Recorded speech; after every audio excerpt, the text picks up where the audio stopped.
Greetings, travelers.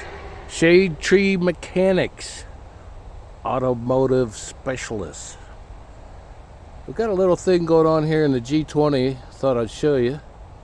Little auto mechanics here. Of course, the YouTube webs say it's about a 10-minute repair. We'll see how that goes. But I got some sort of gremlin going on in there, some sort of banshee, some sort of, I don't know, screaming Mimi or something. Let me turn on the engine and see if you can hear it.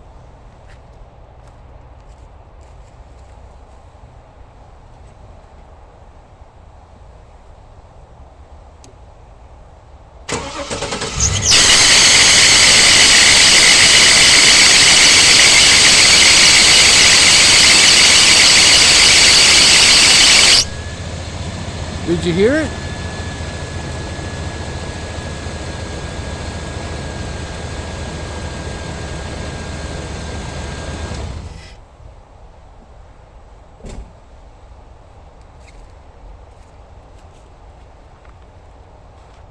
Yeah, you know what that is.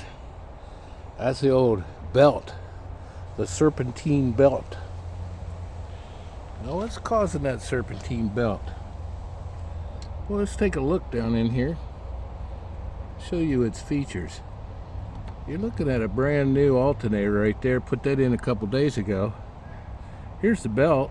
It's on the alternator, and it winds around, serpentine belt. It goes down to the air conditioner, the power steering pump, the crankcase pulley, air conditioner. It's going all over the place.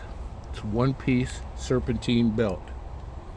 And what's going on here is this unit here is the spring tensioner assembly.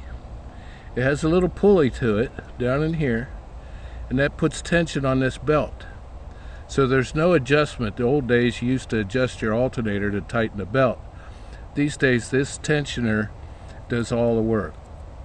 Now, sometimes this pulley down here, which is part of it, will lose its lubrication and it'll fail, and you can replace just the wheel here.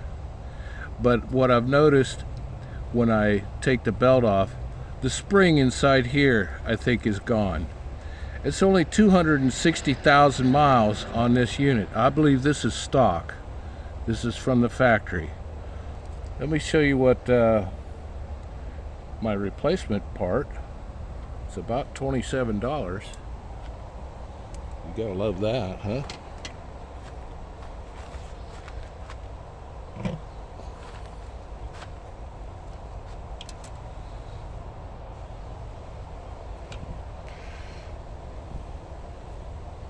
It's supposed to go on like that. Doesn't look anything like the old one. And it's just one bolt. Here's the end of the spring that's coiled up inside there. And when this is mounted and you put it in its right spot, it's mashing up against the belt, giving it tension. And when you want to take the belt off, you rotate this whole assembly so it gives slack and the belt comes off. One of the things besides that wild noise is if you take this wheel and spin it, you see how it doesn't spin?